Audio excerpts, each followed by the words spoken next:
In the heart of a quiet land wrapped in mists and moonlight, there was a village called Ruku, a place where the wind spoke and the rivers sang secrets only the wise could hear.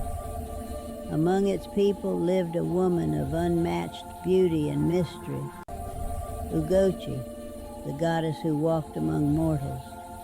Her eyes glowed like morning dew, and her touch could heal the sick. None knew from whence she came.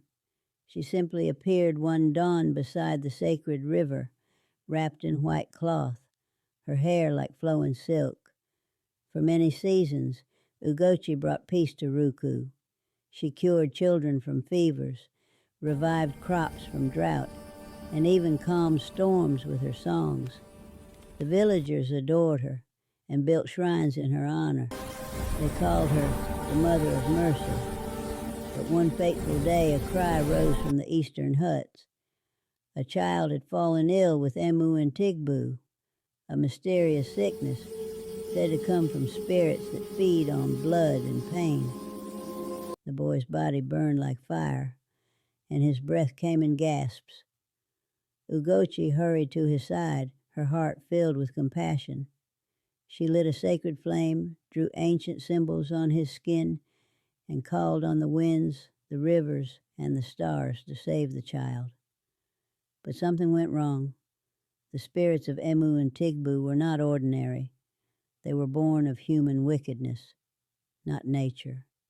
As she chanted, the curse fought back. Her light dimmed. Her strength waned. The boy's eyes rolled back, and before dawn broke, the child was gone. The people wailed, their faith shattered like clay pots. Fear twisted their hearts into hate. "She has failed us," one cried. "She is no goddess. She brings death," another shouted. They turned on Ugochi, their own savior, chasing her through the village she once protected. Their stones bruised her divine flesh. Her tears fell on the soil, turning it cold and barren. At last, the gods of the sky, angered by the villagers' ingratitude, spoke with thunder. "You have cursed our daughter, the one who walked among you. For your betrayal, darkness shall live in your harvest, and blood shall wander your dreams." And to Ugochi they said, "You shall dwell in the devil forest until a heart brave enough and pure enough comes to bring you home." From that night, Ruku knew no peace. Their rivers dried, crops failed, and children were born with crying eyes that never closed. The moon hid its face from them. Every season the elders sent strong men, warriors and hunters, into the devil forest to seek Ugochi and beg her return. None ever came back. Some said they saw her shadow walking among trees that whispered. Others heard her sorrowful songs drifting through the night wind.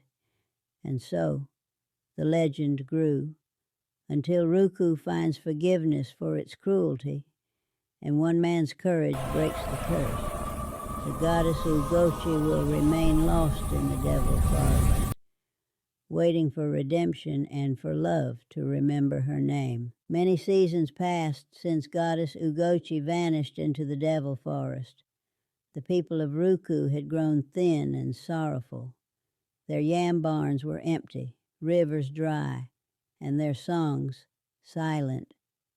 The elders met under the sacred Ukpo tree, whose bark still bore the burn marks from the lightning strike that cursed their land.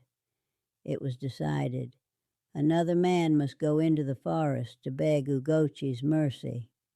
This time, they chose Obadiah, the blacksmith's son, a quiet young man with the heart of a lion and eyes that carried both courage and grief.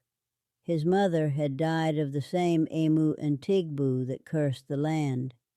He swore to find Ugochi, not for glory, but for peace. On the morning of his journey, the priest of Ruku gave him a charm woven from a dogwood leaves and whispered, "The forest does not welcome men of fear. When you hear weeping, follow it, for the one who cries is the one who waits." Obadiah entered the devil forest. The air was thick with mist. Trees stood like ancient judges, their roots pulsing like veins. He could hear whispers, voices of the lost men, calling faintly through the branches. Days turned into nights, and nights turned into a dream. Strange lights danced around him. Spirits of beasts and shadows tested his will. Yet Obadiah pressed on, clutching the charm to his chest.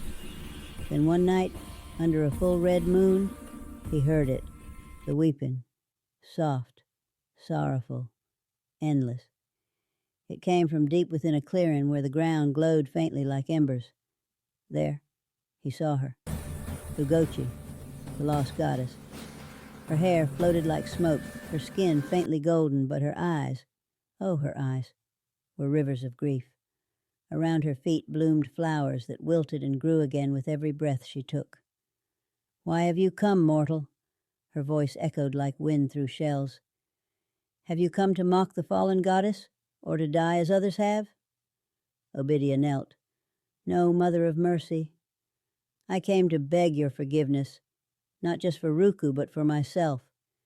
I have lived my whole life under your sorrow. The land cries, the wind mourns. Please, let me bear your pain." The forest grew still. Even the spirits listened. Ugochi's tears turned to fire as they hit the ground. "They cast me away," she whispered. "They broke their oath of faith. My heart became this forest. Every root here is my grief." Then Obadiah did what no mortal had dared. He stepped forward and took her hand. Instantly the forest screamed. The trees bent. The sky turned black. The ground shook with fury. The curse resisted. But Obadiah held on, his flesh burning, his voice breaking as he cried, "Even if the forest swallows me, I will not let go of you, Ugochi. You once healed our land. Now let me heal your heart." For the first time in 100 seasons, Ugochi's face softened. She looked upon the mortal who saw her not as a goddess or a curse, but as a being who had suffered. The fire died down. The forest began to breathe again. Flowers bloomed where they stood. Then a great wind rose, warm, golden, full of life. The curse lifted. The devil forest began to fade, and the voice of the gods echoed, "A mortal's love is restored what anger destroyed. Return, daughter of light. Return and bless the land once more." When Obadiah opened his eyes, he was standing at the edge of Ruku. The villagers had gathered, watching in awe as Ugochi stepped out of the mist beside him, radiant and whole. She looked at them with calm eyes and said, "The curse is broken. But remember, divinity dwells only where love and faith live together." And from that day, Ruku bloomed again.